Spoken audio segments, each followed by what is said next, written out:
Good afternoon. And again, I'm Jay Esperance. I'm Director of South Dakota Wildland Fire. When I got a call on this fire that was taken off on us, and I knew very well where it was, a lot of things started happening real quick. First, we ordered up Rob Powell, and I'll introduce him shortly. Called in as many resources as possible. State of South Dakota has a number of crews and engines. They moved out here very quickly and got a hold of our friends of the National Guard for aviation support, and found out that we have several other fires, primarily in the Custer County area. Our South Dakota Wildland Fire folks are on those fires, last I heard. They seem to be doing very good on those, which is a relief for us. In the meantime, thinking more of a big picture, I went ahead and placed an order for incident management team. Incident management team is a professional team, interagency team that works on the management of large incidences. My objective for that group or that team when they get here is to manage this fire, the Schroeder Fire, and then all other new starts, including the ones that I was talking about in Custer County. And that team should be here. I'm hoping to have them here by 6 p.m. tomorrow. In the meantime, of course, we placed in orders we got with our friends of the U.S. Forest Service to ask them to open up the retardant base at Rapid City, and then placed orders for the large heavy air tankers. So all those orders have been in place. Also placed orders for hand crews other than what we already have, and engines. Unfortunately, as you might guess, this really isn't fire season. A lot of the agencies aren't really geared up for fire season, so it might be a while before we get a lot of those outside resources. I'm hearing all the way from the Southwest is where they'll be coming from. Meantime, outstanding efforts have been made, and I'll let Rob talk about that. But the job that's done by our volunteer firefighters who just have done an outstanding job. They've come to the task again. I also want to share the thought of interagency cooperation. Not only our firefighters with the U.S. Forest Service, State of South Dakota, and other agencies that were able to show up on our doors, but the immediate support that we've gotten from Pennington County Sheriff's Department, the State of South Dakota Highway Patrol, National Guard. They've all been a great help on doing road closures and doing evacuations. Our primary objective, of course, is always life safety of our public, and secondly is to do whatever we can to protect structures and infrastructure, and I think we have the right people to do that. So that's kind of the big picture. We're not only looking at this fire, but we're looking at all others to have enough resources to fight those fires and to have the proper management in place. And right now I'm going to introduce Rob Powell. Rob Powell is a retired battalion chief from Rapid City Fire. Rob has fought fire in this area for a number of years. He fought fire in the Westbury Trail, same area as this fire. He knows all the canyons, he knows all the roads, he knows all the houses, and he knows all the firefighters too. Couldn't ask for anyone better. Now, I said he was retired at Rapid City. I was smart enough to hire him for the state of South Dakota, and just for cases like this, Rob does an outstanding job. So it's a great pleasure that I introduce the instant commander for the Schroeder Fire, and that's Rob Powell. Wow, Jay. I'll give you a bottle of water here when we're done. Rob Powell, I'm currently doing operations on the Schroeder Road Fire. It started this morning where the wind came up in the Schroeder Road development area, burned across the big flat there into houses, and kind of skipped across a canyon there and went right into the Westbury Trail subdivision. And from there, we had a wind shift, a cold front come through, like 50, 60 mile an hour winds out of a different directions, which pushed it more down towards Rapid City and into the Pinedale Heights area where we currently have guys doing structure protection there. got established in the Cleghorn Canyon area, Nameless Cave. At the very top of Nameless Cave, it jumped a gravel road and dropped down into the canyon there. We picked that up, but there's still a lot of heavy fuel where the fire's burning in Nameless Cave and Cleghorn Canyon, where we're trying to get at. We got dozer lines working on which would be the north and west flank from the Schroeder Road area, kind of taking that south flank of the fire. The north and west fire, part of the flank, or east side of the flank, has been picked up by structural engines and a few crews that are trying to just do point protection on homes and outbuildings in that area. It's still moving pretty good down in those deep canyons. We've got structure protection in place in Nameless Cave, Cleghorn Canyon. We also went up off of Cavern Road, which is at the top of the hill for you guys that are familiar with the area. Evacuations are in place through numerous subdivisions, Pinedale Heights, Cleghorn Canyon, Nameless Cave area, Cavern Road, and also pulled the trigger on Dark Canyon to get that evacuated. It's just, we don't expect much fire activity to get in there, but if it does spot across Rimrock Highway, it's one way in, one way out. So we went ahead and did that along with some road closures to the sheriff's office, which I'll let him talk about that. We do have an air tack up, a platform that just took a spin around the fire. We have had all aircraft grounded due to the wind, which is too unsafe for them and not very effective to get into where we needed to have them. In a fire like this, you can't really see the head of the fire because it's bent over flat, but it's moving fast, mostly through the old Westbury Trails fire for you locals that know about that. That happened in 1988, and now it's all grown up in heavy grass fuels and down timber and whatnot. So tough area to get into, but we're doing our best to try to get out ahead of it and at least protect the homes and the outbuildings that are in front of the fire. Electricity is pretty much all on in the area, but it will be shut off if a breaker blows. Then we'll lose electricity for that area. But last to my knowledge, everybody still had power up there. Air attack flew. I just talked to him about 10 minutes ago, estimating around 800 acres, but like you say, you can't really see the head of the fire and where it's going, but making good progress on the flanks, and hopefully with a break in the weather, we'll be able to get this buttoned up and keep it from crossing the Highway 44. Nemo Road has been reopened, to my understanding. Evacuations are still going to remain in place until we can secure a flank and let folks back in. So with that, questions? Questions afterwards. That's why, okay, afterwards. Thanks, Rob. Thanks, Rob. Kevin Tome, Pantee County Sheriff. I do want to stress the interagency cooperation that's occurring today. Our federal, state, local partners all come together. The Sheriff's Office has been actively working with the State Highway Patrol, the Rapid City Police Department on traffic control and evacuation of residences. That's occurring not just here, but also down in the Keystone area. There's 2 fires in the Keystone area, and of course the major fire up here. So it spread everybody's resources out, pretty thin, pretty quick. Not just fire, but law enforcement. But we're able to muster the adequate resources to get done what we needed to get done.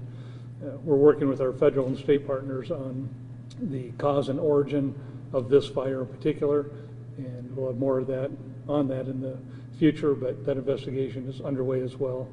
On a personal level, my wife and I were evacuated as part of the fire. I watched a neighbor's house go up in flames, so it touches all of us, and I'm just thankful for all the resources that are here. So I want to introduce the governor. I appreciate her taking the time to come out here and get a firsthand look at what's going on and see what we need for additional resources. So, Governor, thank you. Thank you, Sheriff. Well, thank you, Sheriff, and I really want to express my deep appreciation for all the first responders that have been out here working all day to contain these fires. We do have the 3 here in the hills. There's another one down in the Murdo area as well that we're sending resources to, but their work has been absolutely outstanding. And to see the partnership between the local folks, the Sheriff's Office, the Rapid City Police Department, all the local fire departments that are out there, and then also the state and federal partners with Forest Service, FEMA as well, has been remarkable, and again, just outstanding. I did have the chance to go out and see where it appears this fire was started, and had the chance to visit with some of the firefighters out there, and they are working hard to continue to move along where the fire has progressed to make sure that they're responding and in place as well. The partnerships we have with the different agencies in place right now is the South Dakota Wildland Fire Division, the South Dakota National Guard, and they are deploying resources as well, the U.S. Forest Service, Pennington County, Rapid City, other localities, and volunteers who are coordinating to respond as well. There are two updates on the Keystone fires. There is one that is around 75 acres at this time that is not threatening the monument at Mount Rushmore. It looks as though it may be moving south, which is a good indication for us. Winds are a factor. The fire that is closer to Keystone does not appear to be threatening any businesses at the time, so that is good news for us as well. And we'll continue to keep you updated on those and as they progress. But I do want to remind everybody that this is an incredibly fluid situation, that these winds are a major factor, and that as they shift and change and we get those gusts, that's when the fire can jump, and we're going to have to stay pretty mobile. So I appreciate all the help that everyone has done to keep people updated, especially on the evacuations. We want people to leave their homes to keep them safe, and we will let you come back as soon as we possibly can, but it is imperative that we make sure that we're keeping every single family member safe at the time, and that we don't put some of our firefighters in jeopardy going in to get people out of dangerous situations. We want to stay in front of these, anchoring these fires, and be able to stop them as they move without having to worry about people being in harm's way. So I appreciate the cooperation of the public and how outstanding they've been to gather up their things, leave their homes, and we will let you back in as soon as possible. But there has been losses, and that is tragic for those families. The main thing is getting these fires under control and put out, and then we will help them recuperate, heal, and get back on their feet as well. All of the teams have their full support. We are getting all kinds of offers of partnership from other surrounding states and resources that are available, and we'll continue to keep you updated if those are needed and if they are deployed in the area. So thank you for all of that. Thank you for your prayers for the folks that are here. And again, our teams have been outstanding. I'm incredibly proud of them during this time. So with that, let's open it up to any questions you may have, and it can be for anyone who is up here speaking, or we do have the tag of the National Guard. General Marlette is here as well if you have questions specific to the National Guard.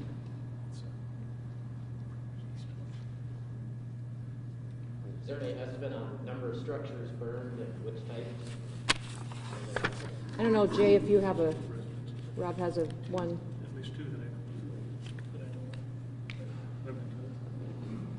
We're still doing damage assessment on what's been lost. We do know that several outbuildings have been lost and possibly 2 residences so far. Do you know where the leading edge of this fire was and what direction of movement it took?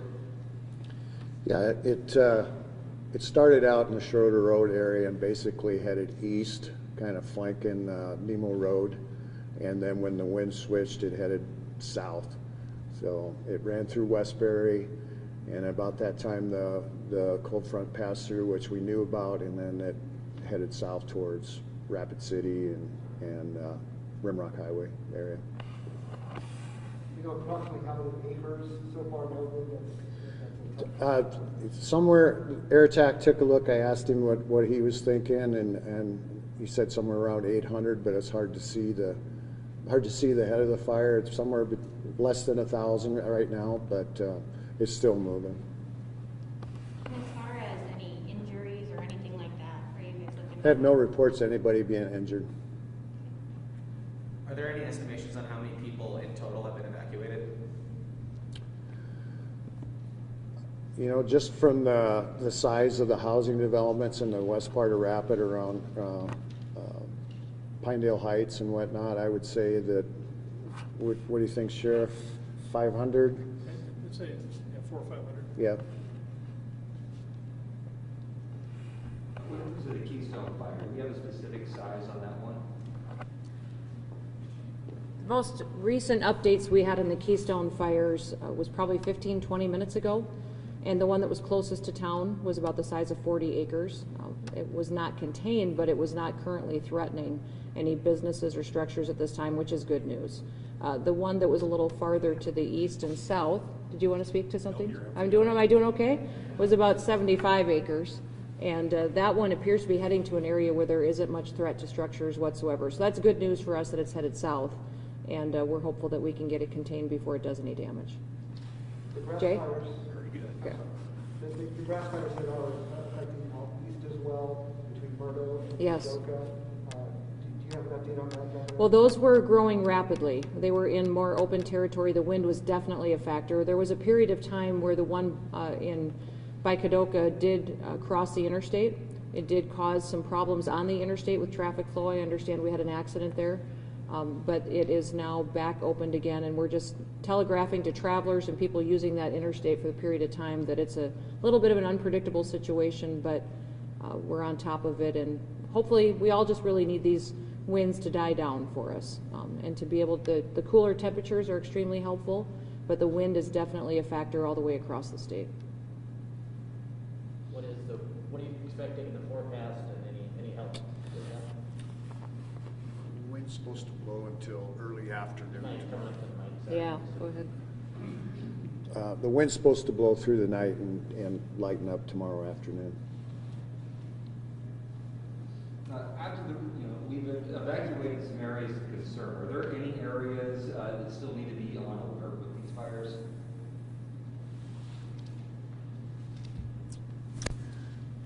You know, when we did the evacuations, we did on what we were predicting and where the fire travel was being. I think what we have evacuated now, it was the stuff that was most threatened, the residents of the neighborhoods that were most threatened. I think we made a big box and evacuated a lot of people just to be way out ahead of it. So far, so good. Is there gonna need to be a shelter for any of the evacuated people, or if so, is that gonna be open? Some people have been allowed to go back home. There is not plans for a shelter at this point in time, but if people need that, we will certainly set that up. And I would anticipate that would be in partnership with the National Guard, partnering with the state to make that happen. We have that ability. We have that ability here at Camp Rapid and at other locations, and we'll do that when we find that there are people who need it. But it appears that the areas that we thought were threatened the most, that were evacuated, may no longer be necessary, and they could be back in their homes soon. As far as the number of firefighters, you went over some of the assets, but do you have a number of firefighters and trucks? Do you know how many and all the counties different and assets? fire departments have been deployed? Pretty much all of Pennington County has sent resources, county resources, all the way from Wall. I saw a Type 6 engine from Miller. Lawrence County has folks down here, so I would say there's in the neighborhood of about 250 firefighters right now.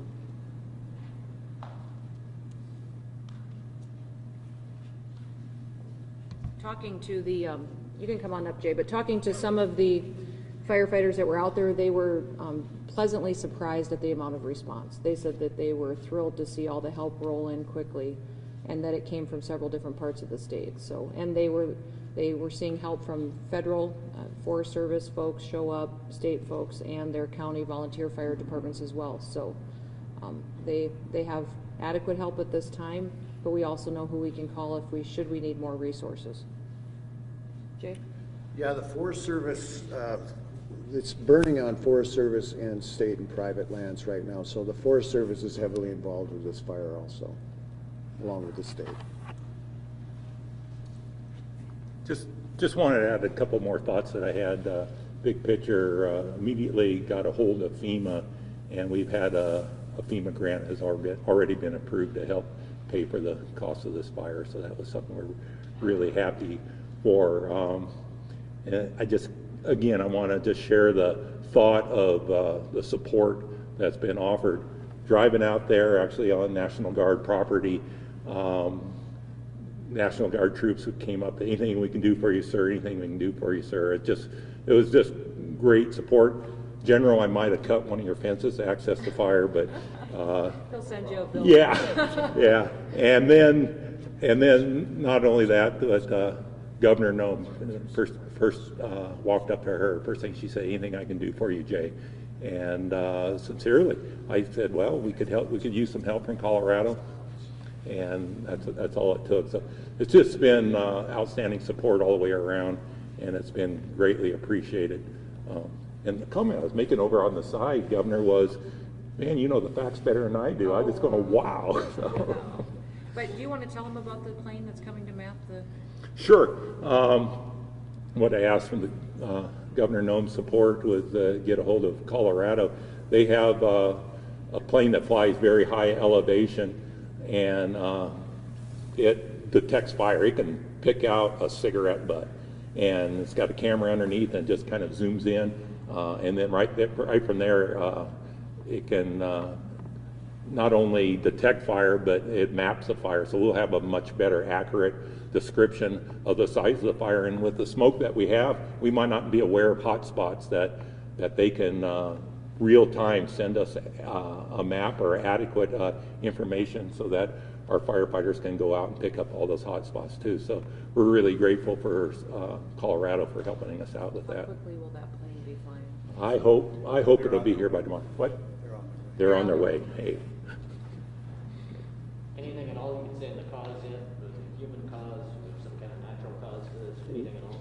Well, as the sheriff said, it's under investigation, but I looked at a lightning map and didn't see any lightning, so. I think we can safely say where it started, though, what land, right? Correct.